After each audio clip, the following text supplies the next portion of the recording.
Hello dear student, स्वागत है आपका हमारे इस YouTube channel A to Z HD में। और जैसा कि आप जानते हैं आज 27 जनवरी है और यूपी पुलिस का जो फर्स्ट शिफ्ट का एग्ज़ाम है वो कंडक्ट हो चुका है। तो मैं आप लोगों के साथ जो हिंदी में जो क्वेश्चन पूछे गए हुए हैं उनको लेकर आ गया हूं। और इसके बाद आप वीडियो को लाइक ज़रूर कर लीजिए। अभी आधे घंटे के बाद मैं इसका पूरा का पूरा सोल्यूशन आपको बताऊंगा, विद डिटेल्ड सोल्यूशन आपको अपलोड करूंगा। ठीक है, तो वीडियो को लाइक कर दीजिए और जैसे ही आप लाइक कर देंगे तो आपको नोटिफिकेशन जो है वो आ जाएगा जब मैं इसकी आंसर की अपलोड करूंगा। ठीक है, तो देखते हैं पहला क्वेश्चन कौन सा पूछा गया हुआ है। पहला क्वेश्चन पूछा गया निम्नलिखित प्रश्न में 4 विकल्प में से दिए गए शब्द का सही पुल्लिंग वाला विकल्प चुनिए। मीन्स कि कुम्हार का जो पुल्लिंग है वो क्या होगा। ठीक है, पुल्लिंग वाला सही विकल्प का जो है चुनना है कि इसमें से पुल्लिंग कौन सा है। अगला जो क्वेश्चन पूछा गया हुआ है नीचे दिए गए शब्द का सही बहुवचन रूप वाला विकल्प चुनिए। चुटिया का जो बहुवचन हैगा वो कौन सा होगा, ये क्वेश्चन पूछा गया हुआ है। इसके बाद जो है इसका वर्ण विक्षेपण पूछा गया हुआ है। कृपण का वर्ण विक्षेपण पूछा गया हुआ है। इसके बाद अगला जो क्वेश्चन आया हुआ है 4 विकल्पों में से शुद्ध वर्तनी वाला प्रश्न पूछा गया हुआ है कि ये देखिए 117 नंबर क्वेश्चन है, ये पूछा गया हुआ है। इसके बाद 118 नंबर में पूछा गया हुआ है निम्नलिखित प्रश्न में से 4 विकल्पों में से उस विकल्प का चयन कीजिए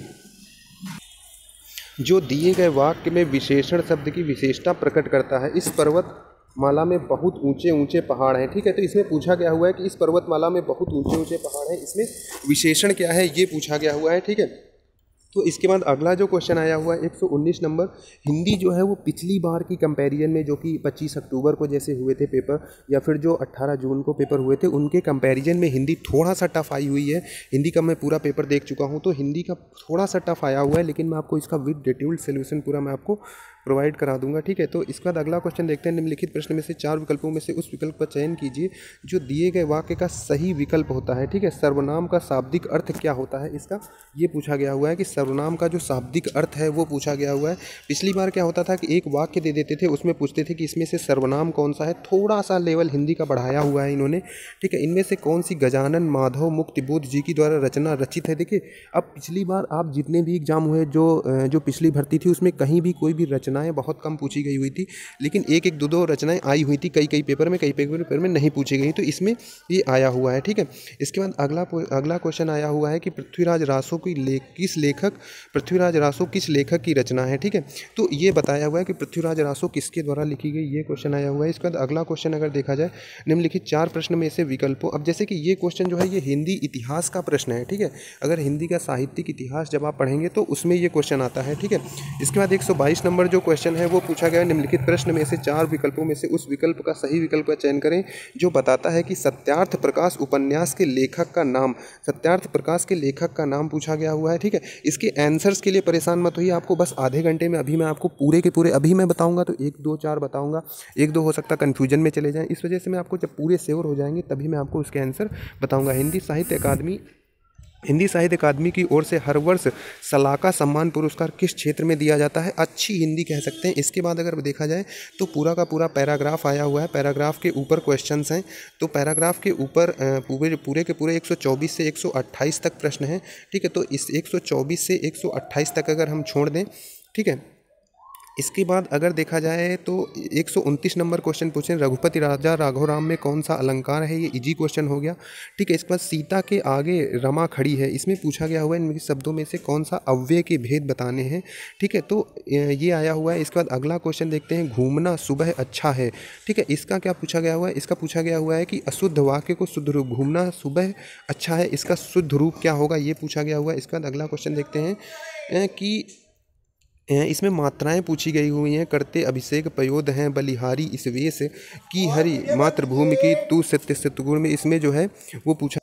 इसके बाद अगला जो क्वेश्चन आया हुआ है वो है कि अंक भरना जो मुहावरा है उसका शाब्दिक अर्थ पूछा गया हुआ है, अंक भरना।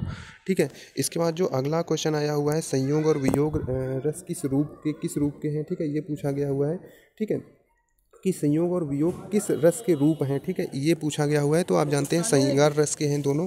ठीक है, इसके बाद अगला जो क्वेश्चन आया हुआ है वो पूछा गया हुआ है कि वाक्य परिवर्तन वाला सही क्रम है। ठीक है, इसका जो है पिताजी पत्र पढ़ रहे हैं, ये कर्मवाच्य है। ठीक है, इसका जो है वो इसका रूप बदलना है। ठीक है, इसके बाद अगला जो क्वेश्चन आया हुआ है योजक चिन्ह का सही उदाहरण कौन सा है, ये 4 में से पूछा गया हो कि इसमें योजक चिन्ह का कौन सा सही उदाहरण है। ठीक है, इसके बाद अगला जो क्वेश्चन देखते हैं, अगला क्वेश्चन जो पूछा गया हुआ है, अगला क्वेश्चन जो आया हुआ है वो समास वाला निम्नलिखित में से जो सप्त सिंधु है ये किसका समास है? सप्त सिंधु ये किनका किनका विशेष पर्यायवाची है, ये पूछा गया हुआ है। इसके बाद अगला क्वेश्चन आया है उपकार को मानने वाला, इसको क्या कहते हैं? ठीक है, ये क्वेश्चन आया हुआ है। कनक कनकते सौगुनी, ठीक, कनक का अर्थ जो है वो पूछा गया हुआ है कि क्या होता है। अनेकार्थी शब्द में कनक का दूसरा अर्थ पूछा गया हुआ है। अगला जो क्वेश्चन पूछा गया, बोतल में दूध बचा है, इसमें जो में है ये किसका किसका रूप है कि संबोधन कारक है, इसमें कारक पूछा गया है कि बोतल में, तो में कौन सा कारक है। इसके बाद अगला जो क्वेश्चन आया हुआ है, स्कूल में बस 5 मिनट, जिसका जो मतलब कि भविष्य काल आना है, तो आने का जो है जो भविष्य सामान्य भविष्य काल बताना है इसमें। ठीक है, तो पिछली बार के कंपैरिजन में पेपर कहीं ना कहीं टफ है, बिल्कुल टफ है। रवि दीवार रंगने लगा, इसमें जो है वाक्य के संरचना के आधार पर उसका भेद बताना है कि कौन सा भेद है। इसके बाद सही स्त्रीलिंग वाला विकल्प है हंस, हंस का सही जो स्त्रीलिंग हंस का क्या होगा, हंस का स्त्रीलिंग पूछा गया हुआ है। इसके बाद अगला जो क्वेश्चन आया हुआ है कि समान अर्थ, पत्थर का जो समान अर्थ बताने वाला यानी कि पर्यायवाची तरीके से पूछा गया हुआ है। ठीक है, इसके बाद विकल्प का चयन करें। इसके आंसर्स के लिए मैं बता रहा हूँ, आंसर अभी आपको आधे घंटे या 1 घंटे में आपको सारे के सारे आंसर आपको अपलोड हो जाएंगे। ठीक है, आप वीडियो को लाइक ज़रूर कर लीजिए। तो और जो उपसर्ग से बना शब्द नहीं है वो पूछा गया हुआ है। इसके बाद अगला क्वेश्चन आया हुआ है स्वार्थ का विपरीत अर्थ बताना है। इसके बाद अगला जो क्वेश्चन आया हुआ है उस विकल्प का चयन करें जो प्रत्यय से बना है। प्रत्यय से 4 विकल्पों में से कौन सा प्रत्यय से बना। इसके बाद संधि विच्छेद पूछी गई हुई है कि अत्याधिक में कौन सा संधि विच्छेद है, ये इजी क्वेश्चन है अत्याधिक में। ठीक है, इसके बाद आचार में पूछा गया हुआ है कि सामासिक युग्मत, सबसे उचित सामासिक युग्मत बताना है आचार का। ठीक है, इसके बाद 100-150 क्वेश्चन आप देख सकते हैं। दुविधा में पूछा गया हुआ है कि सही समान अर्थ यानी कि इसका पर्यायवाची बताना हुआ है। ठीक है, तो इनके जो आंसर्स हैं वो मैं अभी आपको आई थिंक 45 मिनट या 1 घंटे बाद मैं आपको सारे के सारे इसके आंसर्स अपलोड कर दूंगा। वीडियो को लाइक जरूर कर दीजिए, अगर चैनल पर नए हैं तो सब्सक्राइब जरूर कर लीजिए। Thank you for watching the video, मिलते हैं अगली वीडियो में।